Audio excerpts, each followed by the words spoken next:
Bismillah. Bismillah.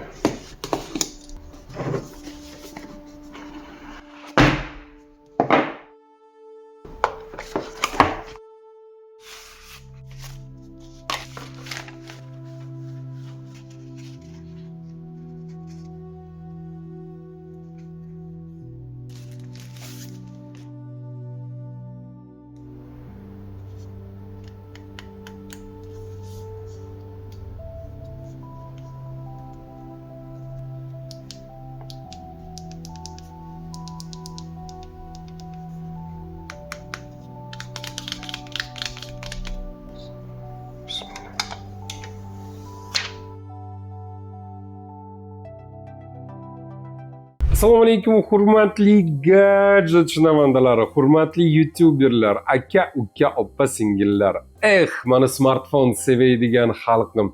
Siz bilan har doimgidek Kamina To'rayev, Akmaljon va Akmal.uz jamoasi. Bugungi videomizni sarlavhasidan ko'rib tushunib turibsiz. Ha, bizda o'sha shov-shuvga aylanib ketgan, butun O'zbekistonda hamma deyarli blogerlari maqtayotgan Honor 200 Lite. Haqiqatan ham mana shu shov-shuvlar o'rinlimi yoki o'rinli emasmi? Narxiga arziydimi yoki arzimaydimi? O'zimizni subyektiv fikrimizni qoldiramiz. Siz bo'lsa qattiq muhokama qilmaysiz. Albatta o'z fikringizni izohlarga tushib turib bemalol qoldirishingiz mumkin. Videomiz yanada maroqli bo'lishi uchun qo'lingizga bir piyola issiq choy yoki bo'lmasa muzdekkina sharbatni olasiz va dasturimizni ochiq deb e'lon qilaman.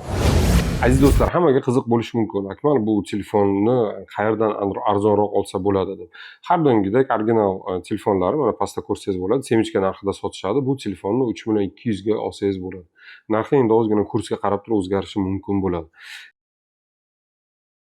Demak, aziz do'stlar, har doimgidek an'anamizga muvofiq birinchi bo'lib turib dizayniga baho beramiz. Bu yerda dizayn haqiqatan ham futuristik, juda ham ajoyib.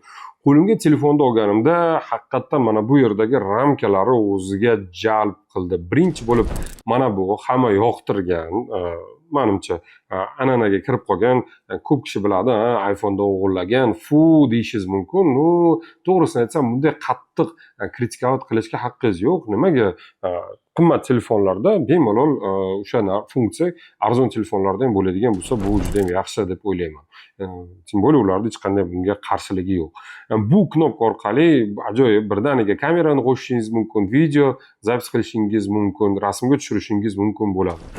Demak, tepasida knopkachasi bu yerda bor, ekranda o'chirib yoqish, o'chirib yoqadi. Bu yerda ko'rishingiz mumkin. Pastdagisi esa pastga tepaga ko'tarib tushirish.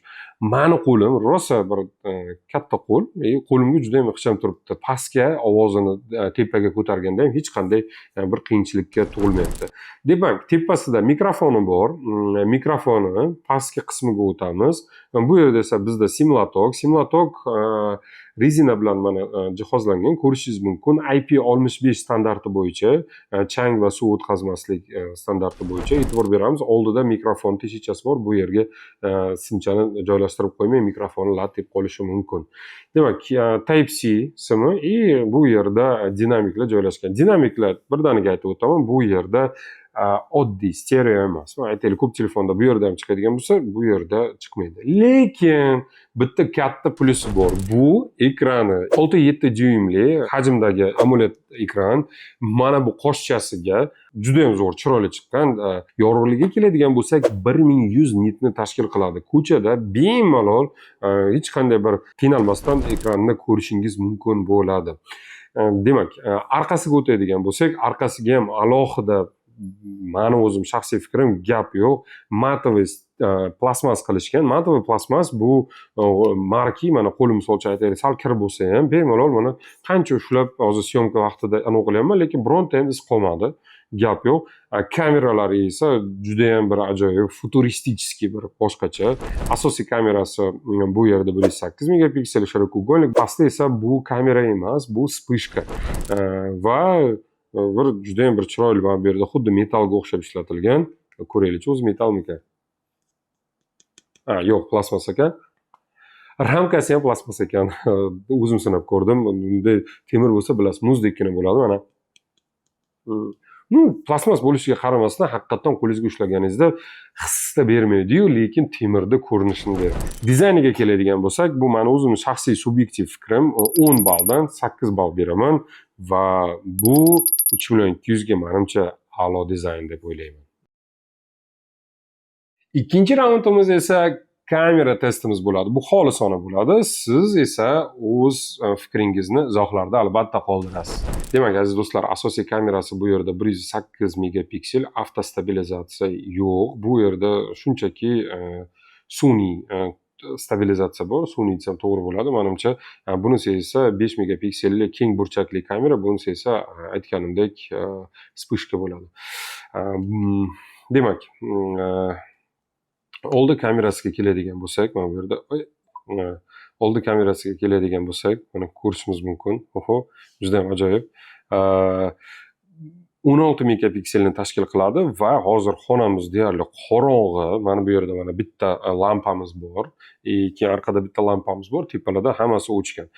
Qani bitta tushirib ko'ramiz. Bu yerda portret rejimda turibdi, oddiy foto rejimga o'tkazamiz va mana bu yerda yorug'likni ham ko'paytirsa bo'ladi. Endi bu professionallar uchun menimcha oddiy standart rejimda ishlataveramiz. Chunki ko'p kishi menimcha bunchalik darajada ishlatmasa kerak. Demak, bosdim, birdaniga bosdim, e'tibor bergan bo'lsangiz, mana rasmni ko'ramiz. Yaxshi, endi tiniqroq tushirishga harakat qilamiz.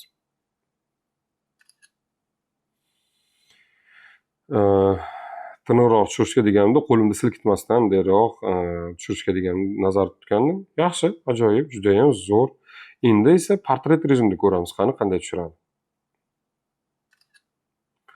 Yaqinlashtirib ko'ramiz. E'tibor beramiz. Quloq, hamma narsa joyida turibdi. Hech nimani olib kesib tashlagani yo'q. Mana bu yerda sizga podskaska berib turadi. Kichkinagina bu odamni tushirayotganligingizni bildiradi. Demak, video tushirib ko'ramiz. 1 2 3 4 5 videomiz ketdi. Demak, mana bu yerda mana spishkachamizni qo'shaylik, qani nima o'zgaradi. Spishkamizni qo'shamiz. Mana bunday yoritish bor ekan bu yerda. Ancha yorqin ko'rdi, sezilarli. Keyin mana buni bossak, tadan! Mana bu spishkacha. Oldingi Xitoy telefonlarida bo'lardi. Juda ham ajoyib funksiyachi edi. Haqiqatan ozgina bo'lsa ham yorityapti. Yoki bo'lmasam sun'iy intellekt yorityapti bu yerda. Tak, ovozini frontal kamerada qanday tushirilayotganligini ko'rasiz. Menimcha yaxshi bo'lsa kerak. Tak, ketdik endi asosiy kameraga o'tamiz. Mana buni bosamiz. Tak, ketdik.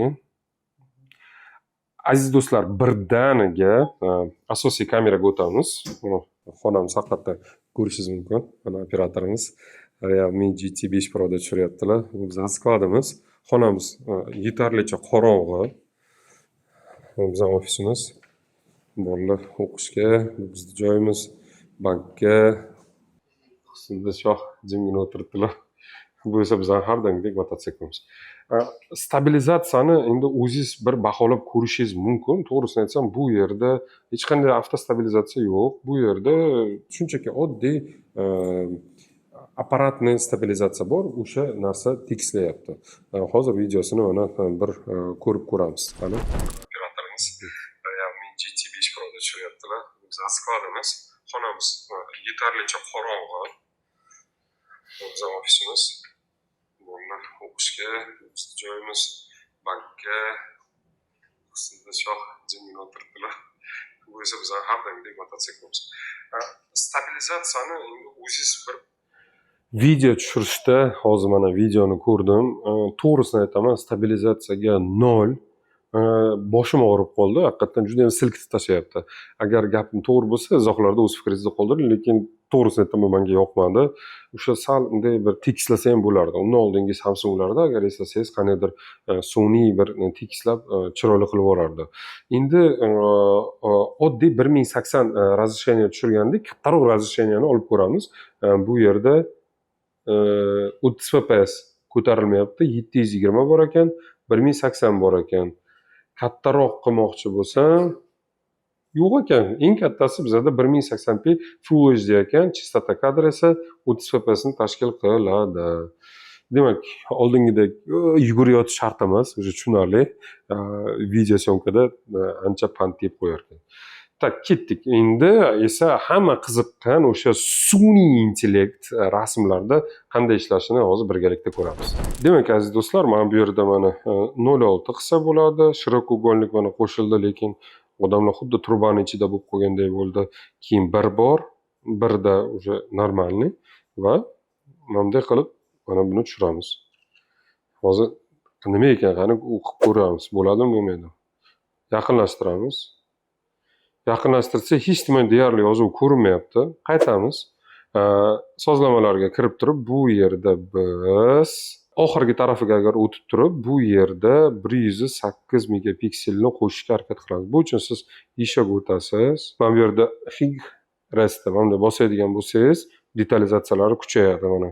Kuchli 108 megapikselda hozir tushiryapti. Mana fokusga oldik. Bosdik. Va bizning vizitni kartamizda nima yozilganligini ko'ramiz. U haqiqatan tiniqlik oshdi, lekin tiniqlik mana ozgina oshgan, lekin hech nimani ko'rib bo'lmaydi.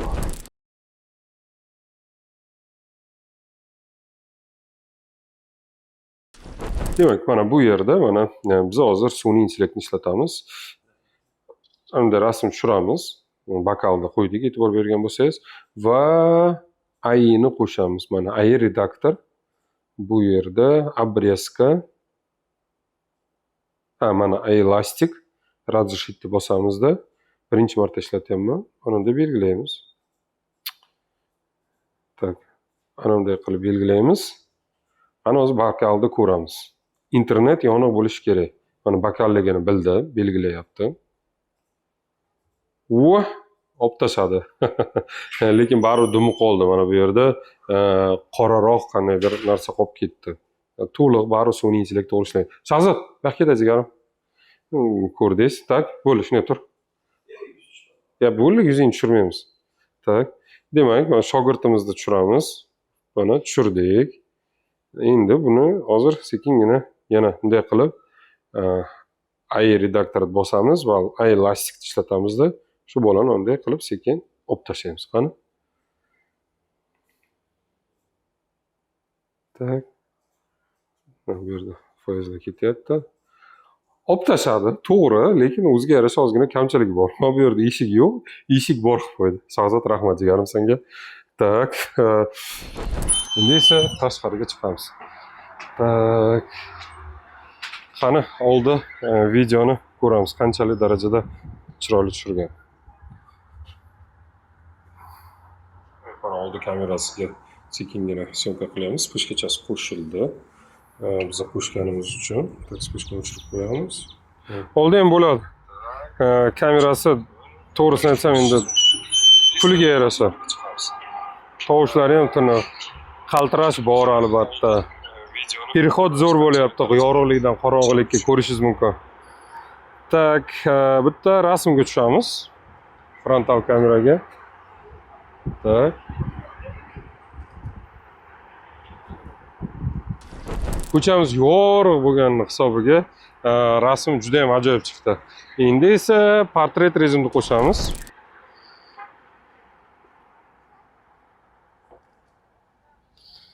Demak, portret rejimi juda ham ajoyib. Haqiqatan hech qayerda quloqlarni yoki bo'lmasa boshqa joylarda kesib tashlamadi, gap yo'q.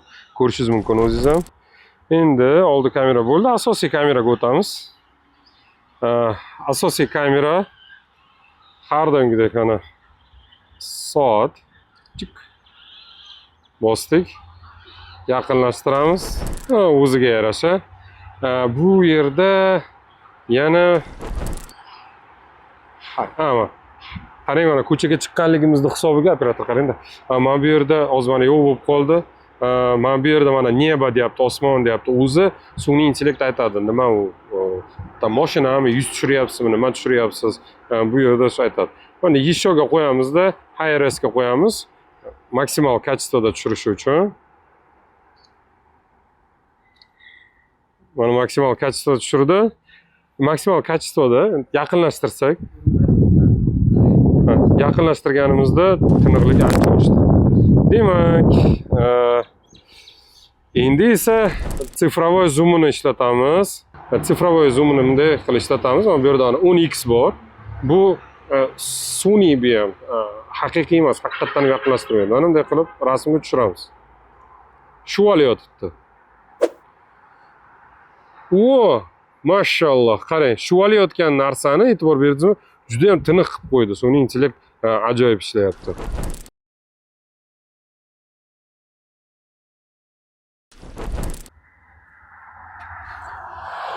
Tushirdim. Mashalloh. Yaqinlashtiryapman, e'tibor berayotgan bo'lsangiz, rasmda juda ham gap yo'q. Bitta ikkita bargchani yuvib o'rmagan bo'lsa, lekin juda ham chiroyli tushirgan. Yaxshi. Demak, 2x ta turibdi bu yerda. Sun'iy intellekt ishlayapti. Qaysi joyini ajratsam deyapti. Daraxtni tushirdik, haqiqatan ham juda qiyin. Lekin o'zini ishini juda ham a'lo darajada uddaladi. Qolgan joyda yaxshi shuvyapti. Mana bu yerda ozgina kesishlarda xatolik bor, lekin unchalik ham kritik emas. Portret rejimda telefon a'lo darajada ishlar ekan.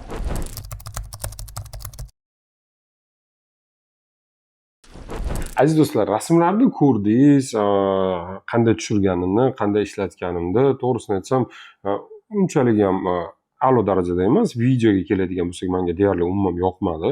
Balkim yangilanish bilan tuzalib ketadi degan umiddaman. Lekin haqiqiy bloger yoki bo'lmasa bir qandaydir syomkalar olib bormoqchi bo'ladigan bo'lsa, bu telefon aslo to'g'ri kelmaydi.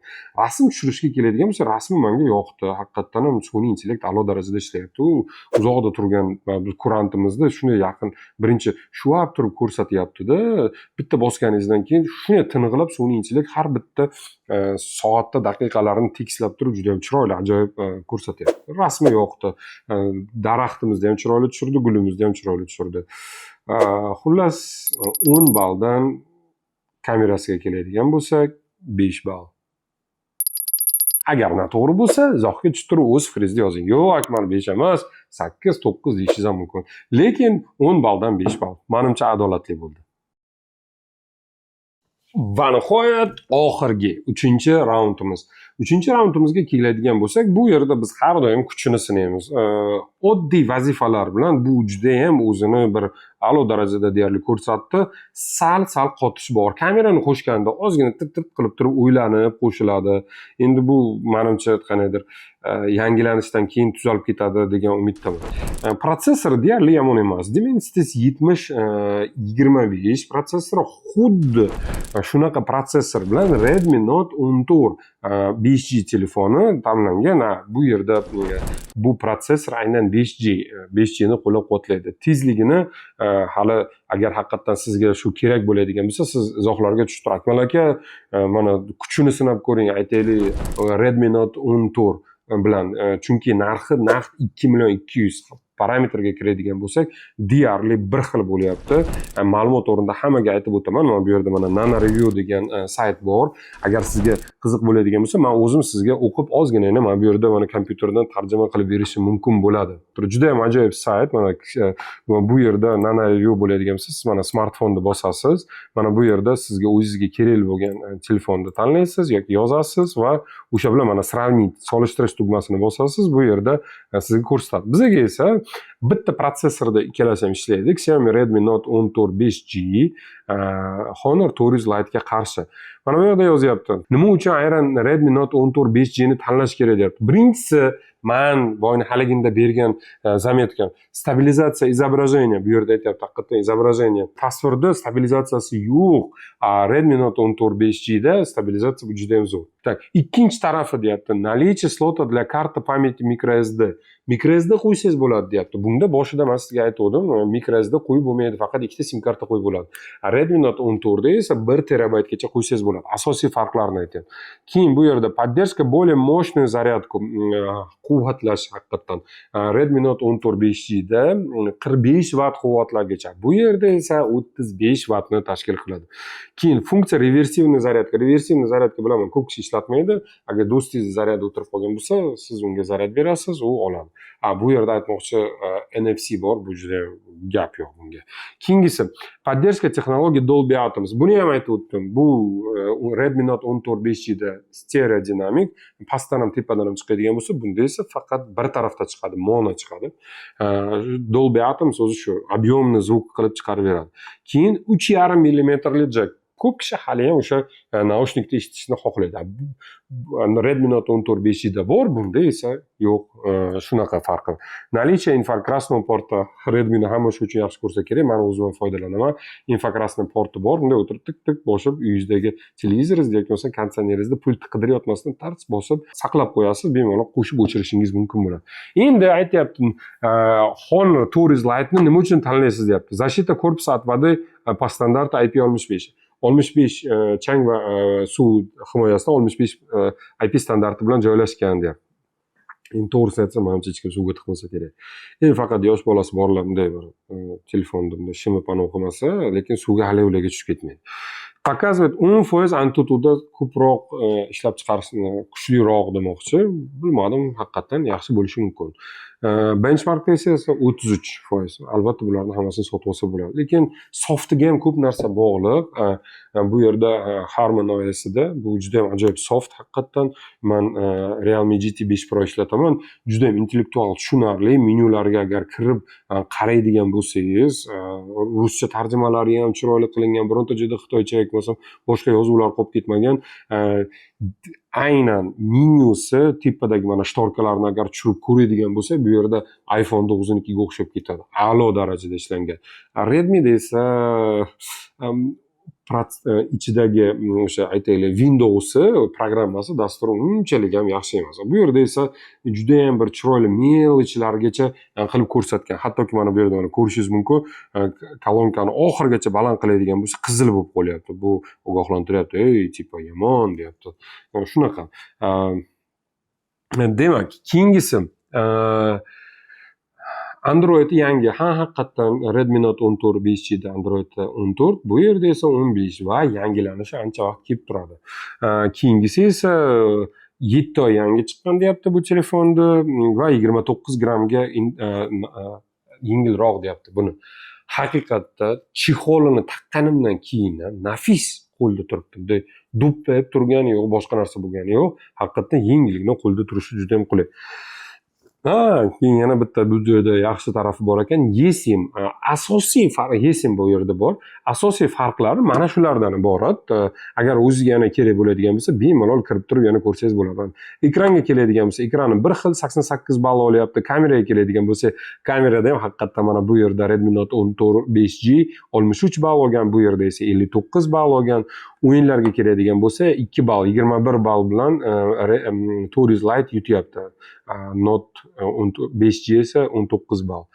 Tak, demak, kommunikatsiya batareyasiga keladigan bo'lsa, batareyasida bu yerda 5200 amper, bu juda ham zo'r, haqiqatdan batareyasi ancha munchaga yetadi. Endi yana asosiy qanaqa farqlari bor? Demak, ekranida deyarli hech qanday farq ko'rmadim. Ikkalasida ham 120 Hz yangilanishi. Bu yerda Redmi Note 14 5G da 1200 nit deyapti, bu yerda esa 3500 nit. Endi bu 3500 nit bu maxsus bir sharoit qilish kerak, keyin 3500 nit bo'ladi. O'rislarda obzorini ko'rganimda. Demak, ekrani Redmi Note 14 5G da tashqi stiklosi Gorilla Glass 5-avlod qo'yilgan bo'lsa, bu yerda oddiygina stiklo, oddiygina shisha. Demak, yana nima asosiy farqlari bor ekan? Dizayn bo'yicha bu aniq yutyapti. Deyarli boshqa protsessori deyarli bir xil, hech qanday farqi yo'q. Tez core xotirasi ham, grafika, videosi ham bir xil. Video ускорители ham ikkalasida ham. Demak, benchmarklarda bu ko'proq ko'rsatyapti. Endi bular bilasiz, любое время sotib olish mumkin bo'ladi. Demak, operativ xotiralar Redmi Note 14 5G da 5100 amper, bunda 5200 amper.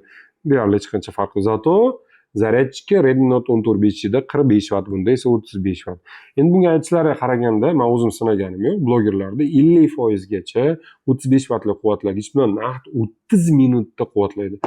Ikkalasidan 108 megapiksel asosiy kameraga keladigan bo'lsak, 108 megapiksel, lekin keng burchakli kamerasi Redmi Note 14 5G'da mana bu yerda ko'rishingiz mumkin 8 megapiksel, Honor'da esa 5 megapiksel va makro syomka uchun 2 megapiksel yana kamerasi bor. Oldi bitta kamerasi bor haqiqatan, bunday emas. Oldi kamerasiga keladigan bo'lsak, demak, oldi kamerasi Redmi Note 14 5G'niki 20 megapiksel, buniki esa 16 megapikselni tashkil qiladi. Demak, aziz do'stlar, endi mana nano reviewni ham ko'rib o'rganib oldingiz. Videomiz ancha cho'zilib ketib qoldi. Men o'ylaymanki, sizga videomiz manfaatli bo'ldi. Endi shu asosiy maqsadim sizlarga bu ma'lumotlarni aytayotganim dezinformatsiya qilish emas. Men sizga o'sha 1 million pul nima uchun to'layapsiz? Yoki Redmi Note 14 5G'ni olib qo'ygan yaxshi emasmi? 1 million pulga arzonroq degan ma'noda men bir o'qib berdim. Endi esa 1 million pulni misol uchun kim uchundir gadir misol uchun dizayn yoqadi, boshqa joy yoqadi, bemalol tanlab olishi mumkin bo'ladi. Kuch bo'yicha va kameralar bo'yicha Redmi Note 14 5G qo'limda yo'q, lekin Nano Review ishonchli sayt bunga qaraganda aniq yutdi. Demak, texnik parametrlarga keladigan bo'lsak, Nano Review saytida solishtiradigan bo'lganimizda bu yutqazyapti. Deyarli yutqazyapti. Kameralar bo'yicha yutqazdi, aniq. Yo'q, bunda bor-ku. To'g'ri, shogirdim to'g'ri aytayapti. Bunda sun'iy intellekt bor, unda yo'q. Xullas, aziz do'stlar, men o'ylaymanki, chiroyli qilib men sizlarga asosiy qismlarni aytib berdim va videomiz sizga manfaatli bo'ldi. Agar videomizni shu joygacha yetib kelgan bo'lsangiz va sizni to'g'ri tanlovga undagan bo'lsam, keyin izohlarga tushib turib albatta yetib keldim va Akmal aka, mana shu telefonni mana bu telefon bilan solishtiring, bu telefon bilan solishtiring deydigan bo'lsangiz, keyingi dasturimiz aynan siz aytgan telefonni biz batlini qilib solishtirishimiz mumkin bo'ladi. Sizga Xitoydan sifatli kargo kerak bo'ladigan bo'lsa, marhamat, Akex Cargo'ga murojaat qilasiz. Kargomizni 1 kilosi naqd 2,5 yoki 2 dollardan boshlanadi, patolog 9 dollargacha bo'ladi va sonlari cheklanmagan. Va bundan tashqari Xitoydan agar sizga qandaydir ehtiyot qism, apparatingizga bo'lmasa boshqa narsalar kerak bo'ladigan bo'lsa, pastdagi telefonlarga qo'ng'iroq qilasiz. Sizga bitta oddiygina rezinkacha yoki bo'lmasa shestrenkacha kerak bo'ladigan bo'lsa ham bemalol olib kelib beramiz. Bexijolat murojaat qilasiz, faqat ozgina kutasiz, chunki biz butun O'zbekiston bilan ishlaymiz va to sizni navbatingiz kelguncha ozroq vaqt o'tib qolishi mumkin. Siz bilan Akmaljon To'rayev va Akmal o'z jamoasi edi. Keyingi dasturda uchrashguncha, xayr.